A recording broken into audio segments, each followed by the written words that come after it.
ॐ तव कथामृतं तप्तजीवनं कविभिरीडितं कल्मषापहं श्रवणमङ्गलं श्रीमदाततं भुवि गृह्णन्ति ये भूरिदा जनाः। শ্রীরামকৃষ্ণের সিঁদুরিয়াপটি ব্রাহ্মসমাজ দর্শন বিজয়াদি ভক্ত সঙ্গে 1883 26শে নভেম্বর। শ্রীরামকৃষ্ণ বিজয়ের প্রতি। ঈশ্বরের প্রতি প্রেম আসলে কর্মত্যাগ আপনি হয়ে যায়। যাদের ঈশ্বর কর্ম করাচ্ছেন তারা করুক। তোমার এখন সময় হয়েছে। সব ছেড়ে তুমি বলো, মন তুই দেখ আর আমি দেখি, আর যেন কেউ নাহি দেখে। এই বলিয়া ভগবান শ্রীরামকৃষ্ণ সেই অতুলনীয় কণ্ঠে মাধুর্য বর্ষণ করিতে করিতে গান গাহিলেন। যতনে হৃদয়ে রেখো আদরিণী শ্যামা মাকে, মন তুই দেখ আর আমি দেখি, আর যেন কেউ নাহি দেখে। কামাদিরে দিয়ে ফাঁকি, আয় মন বিরলে দেখি, রসনারে সঙ্গে রাখি, সে যেন মা বলে ডাকে। কুরুচি কুমন্ত্রী যত নিকট হতে দিও নাকো, জ্ঞান নয়নকে প্রহরী রেখো, সে যেন সাবধানে থাকে। বিজয়ের প্রতি। ভগবানের শরণাগত হয়ে এখন লজ্জা ভয় এসব ত্যাগ করো। আমি হরিনামে যদি নাচি লোকে আমায় কি বলবে, এসব ভাব ত্যাগ করো। লজ্জা ঘৃণা ভয় তিন থাকতে নয়। লজ্জা ঘৃণা ভয় জাতি অভিমান গোপন ইচ্ছা এসব পাশ, এসব গেলে জীবের মুক্তি হয়। পাশবদ্ধ জীব, পাশমুক্ত শিব। ভগবানের প্রেম দুর্লভ জিনিস।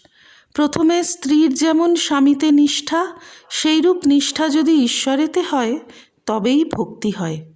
শুদ্ধা ভক্তি হওয়া বড় কঠিন।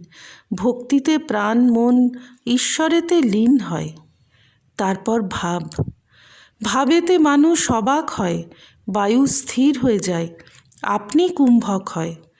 যেমন বন্দুকে গুলি ছোঁড়বার সময় যে ব্যক্তি গুলি ছোঁড়ে সে বাক্যশূন্য হয় ও তার বায়ু স্থির হয়ে যায়। প্রেম হওয়া অনেক দূরের কথা। চৈতন্যদেবের প্রেম হয়েছিল। ঈশ্বরে প্রেম হলে বাহিরের জিনিস ভুল হয়ে যায়, জগৎ ভুল হয়ে যায়, নিজের দেহ যে এত প্রিয় জিনিস তাও ভুল হয়ে যায়। এই বলিয়া পরমহংসদেব আবার গান গাহিতেছেন। সেদিন কবে বা হবে, হরি বলিতে ধারা বেয়ে পড়বে, সংসার বাসনা যাবে, অঙ্গে পুলক হবে, সেদিন কবে বা হবে। চতুর্থ পরিচ্ছেদ। এইরূপ কথাবার্তা চলিতেছে।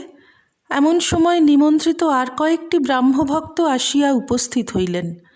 তন্মধ্যে কয়েকটি পণ্ডিত ও উচ্চপদস্থ রাজকর্মচারী। তাহাদের মধ্যে একজন শ্রী রজনীনাথ রায়।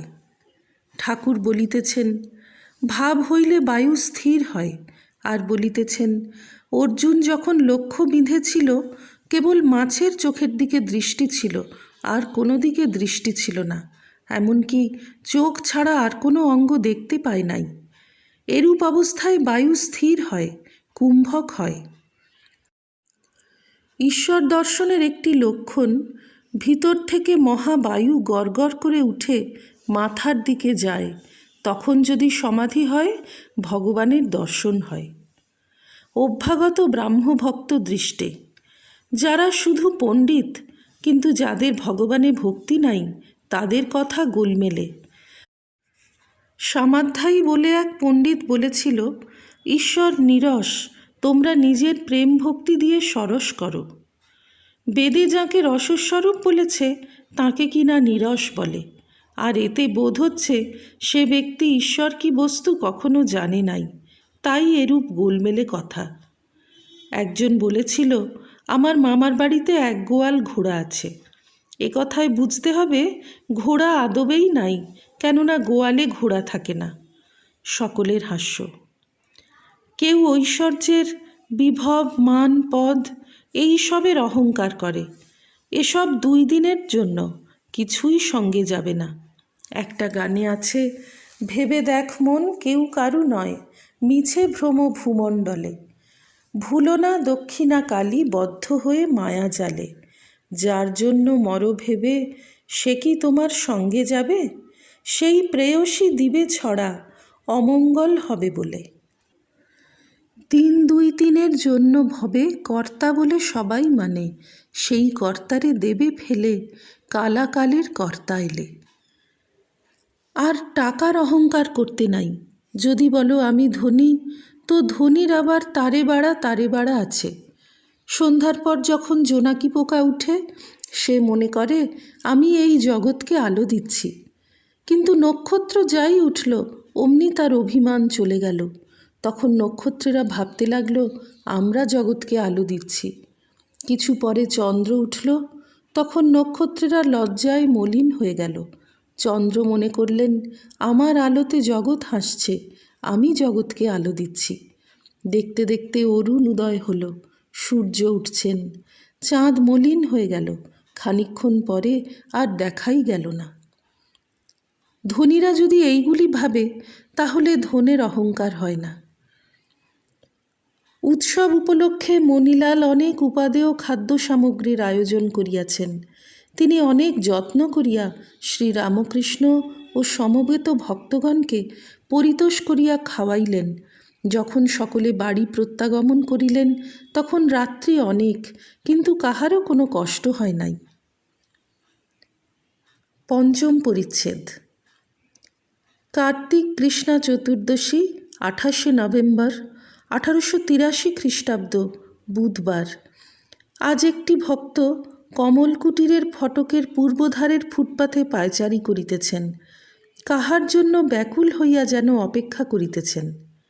কমলকুটিরের উত্তরে মঙ্গলবাড়ি, ব্রাহ্মভক্তেরা অনেকে বাস করেন। কমলকুটিরে কেশব থাকেন, তাহার পীড়া বাড়িয়াছে। অনেকে বলিতেছেন এবার বোধহয় বাঁচিবার সম্ভাবনা নাই। শ্রীরামকৃষ্ণ কেশবকে বড় ভালোবাসেন, আজ তাহাকে দেখিতে আসিবেন। তিনি দক্ষিণেশ্বর কালীবাড়ি হইতে আসিতেছেন, তাই ভক্তটি চাহিয়া আছেন কখন আসেন। কমলকুটির সার্কুলার রোডের পশ্চিম ধারে, তাই রাস্তাতেই ভক্তটি বেড়াইতেছিলেন। বেলা 2টা হইতে তিনি অপেক্ষা করিতেছেন। কত লোকজন যাইতেছে তিনি দেখিতেছেন। রাস্তার পূর্বধারে ভিক্টোরিয়া কলেজ। এখানে কেশবের সমাজের ব্রাহ্মিকাগণ ও তাহাদের মেয়েরা অনেকে পড়েন। রাস্তা হইতে স্কুলের ভিতর অনেকটা দেখা যায়। ইহার উত্তরে একটি বড় বাগান বাড়িতে কোনো ইংরেজ ভদ্রলোক থাকেন। ভক্তটি অনেকক্ষণ ধরিয়া দেখিতেছেন যে তাহাদের বাড়িতে কোনো বিপদ হইয়াছে। ক্রমে কালো পরিচ্ছদধারী কোচম্যান ও সহিস মৃতদেহের গাড়ি লইয়া উপস্থিত হইল। 1.5-2 ঘণ্টা ধরিয়া ওই সকল আয়োজন হইতেছে। এই মর্তধাম ছাড়িয়া কে চলিয়া গিয়াছে, তাই আয়োজন। ভক্তটি ভাবিতেছেন কোথায়, দেহত্যাগ করিয়া কোথায় যায়। উত্তর হইতে দক্ষিণ দিকে কত গাড়ি আসিতেছে। ভক্তটি একবার লক্ষ্য করিয়া দেখিতেছেন তিনি আসিতেছেন কিনা। বেলা প্রায় 5টা বাজিল। ঠাকুরের গাড়ি আসিয়া উপস্থিত, সঙ্গে লাটু ও আর 2-1টি ভক্ত, আর মাস্টার ও রাখাল আসিয়াছেন। কেশবের বাড়ির লোকেরা আসিয়া ঠাকুরকে সঙ্গে করিয়া উপরে লইয়া গেলেন। বৈঠকখানার দক্ষিণ দিকে বারান্দায় একখানি তক্তপোষ পাতা ছিল, তাহার উপর ঠাকুরকে বসানো হইল। 6ষ্ঠ পরিচ্ছেদ। ঠাকুর অনেকক্ষণ বসিয়া আছেন, কেশবকে দেখিবার জন্য অধৈর্য হইয়াছেন। কেশবের শিষ্যেরা বিনীতভাবে বলিতেছেন তিনি একটু এই বিশ্রাম করছেন, এইবার একটু পরে আসছেন। কেশবের সংকটাপন্ন পীড়া, তাই শিষ্যেরা ও বাড়ির লোকেরা এত সাবধান। ঠাকুর কিন্তু কেশবকে দেখিতে উত্তরোত্তর ব্যস্ত হইতেছেন। শ্রীরামকৃষ্ণ কেশবের শিষ্যদের প্রতি, হ্যাঁ গা, তাঁর আসবার কি দরকার, আমি ভেতরে যাই না কেন? প্রসন্ন বিনীতভাবে, আজ্ঞে, আরেকটু পরে তিনি আসছেন। ঠাকুর: যাও, তোমরাই অমন করছো, আমিই ভেতরে যাই। প্রসন্ন ঠাকুরকে ভুলাইয়া কেশবের গল্প করিতেছেন। প্রসন্ন: তাঁর অবস্থা আর এক রকম হয়ে গেছে। আপনারই মতো মার সঙ্গে কথা কন, মা কি বলেন শুনে হাসেন কাঁদেন। কেশব জগতের মার সঙ্গে কথা কন, হাসেন কাঁদেন, এই কথা শুনিবা মাত্র ঠাকুর ভাবাবিষ্ট হইতেছেন, দেখিতে দেখিতে সমাধিস্থ। ঠাকুর সমাধিস্থ।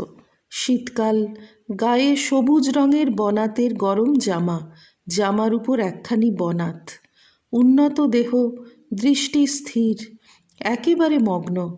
অনেকক্ষণ এই অবস্থায়, সমাধিভঙ্গ আর হইতেছে না। ওম নিরঞ্জনম নিত্যমনন্তরূপং ভক্তানুকম্পাধৃতবিগ্রহং বৈ ঈশাবতারং পরমেশমিড্যং তং রামকৃষ্ণং শিরসা নমামঃ। শ্রীরামকৃষ্ণার্পণমস্তু।